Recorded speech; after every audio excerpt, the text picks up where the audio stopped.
இன்றைக்கி நாம் பசும்பால் சேர்த்து கொஞ்சம் டிஃப்ரெண்ட்டாக ரவா கேசரி தான் ஃப்ரெண்ட்ஸ் பண்ண போகிறோம். வாங்க எப்படி பண்ணுறதுன்னு சொல்லி பார்க்கலாம். Hello friends, welcome to my lovable recipes. கேசரியில் சேர்க்கறதுக்காக 2 பேரிச்சம்பழத்தை குட்டி குட்டியாக வெட்டியிருக்கேன். 4 பாதாம் பருப்பு எடுத்து அதையும் குட்டியாக வெட்டியிருக்கேன். உலர்ந்த திராட்சை, அதுக்கப்புறம் முந்திரி பருப்பு, 2 ஏலக்காய் எடுத்து வச்சுருக்கேன்.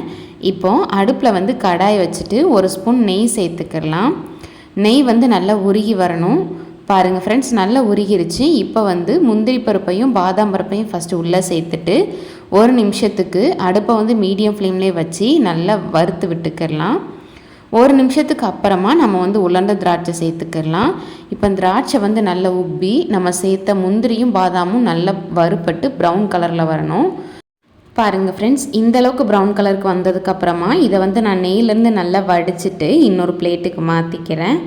இப்போது மீதி இருக்கிற நெய் அதில் மெஷரிங் கப்புக்கு 1 கப் நான் ரவை இழந்து உள்ளே சேர்த்துக்கிறேன். சேர்த்துட்டு நல்லா வறுத்துக்கிறேன். எனக்கு இந்த நெய் தாராளமாக போதும். உங்களுக்கு பத்தலைன்னா 1 ஸ்பூன் நெய் கூட சேர்த்துட்டு அது சூடானதுக்கப்புறமா நீங்கள் ரவையை சேர்த்து நல்லா வறுத்துக்கிடலாம். பாருங்கள் ஃப்ரெண்ட்ஸ், இந்தளவுக்கு வறுப்பட்டதுக்கப்புறமா இப்போ இதையும் இன்னொரு பிளேட்டுக்கு நான் மாற்றிக்கிறேன். இப்போது அதே கடாயை மறுபடியும் அடுப்பில் வச்சுக்கிறேன். நாம் ரவை அளந்த அதே மெஷரிங் கப்புக்கு 3 கப் நான் பால் சேர்த்துக்கிறேன்.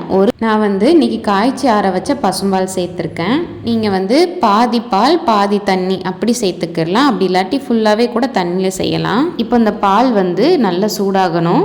நீங்கள் ஏலக்காவை இந்த ஸ்டேஜ்லேயே தட்டி சேர்த்துக்கங்க ஃப்ரெண்ட்ஸ். நான் மறந்துட்டேன் இந்த ஸ்டேஜில் போடுறதுக்கு. இப்போ பால் நல்லா கொதிக்குது. இந்த சமயத்தில் வறுத்து வச்சுருக்கிற ரவையை உள்ளே சேர்த்துக்கிடலாம். சேர்த்துட்டு நல்லா கட்டிப்படாத அளவுக்கு நல்லா கரண்டியை வச்சு மிக்ஸ் பண்ணி விட்டுக்கலாம்.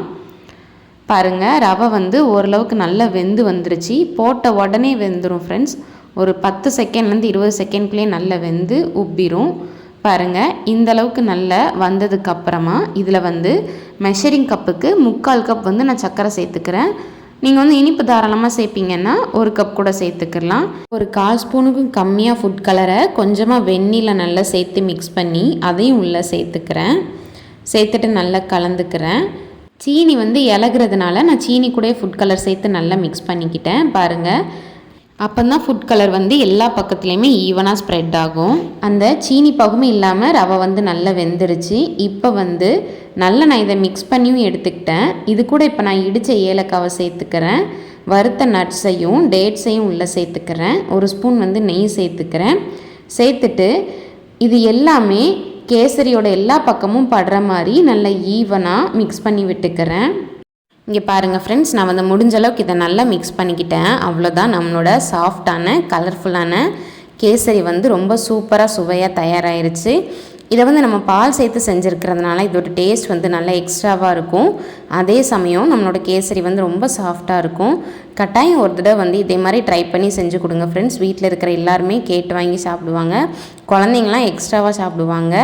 இந்த ரெசிபியை கட்டாயம் ட்ரை பண்ணி பாருங்கள் ஃப்ரெண்ட்ஸ். அப்படியே மறக்காமல் உங்களோட ஃபீட்பேக்கை என்னோட ஷேர் பண்ணுங்கள். இந்த வீடியோ பிடிச்சிருந்தா லைக் பண்ணுங்கள். இந்த லிங்க் உங்கள் ஃப்ரெண்ட்ஸ்க்கு ஷேர் பண்ணுங்கள். அப்படியே மறக்காமல் உங்கள் பொண்ணான கையால் நம்மளோட சேனலை சப்ஸ்கிரைப் பண்ணிக்கோங்க ஃப்ரெண்ட்ஸ். தேங்க்யூ.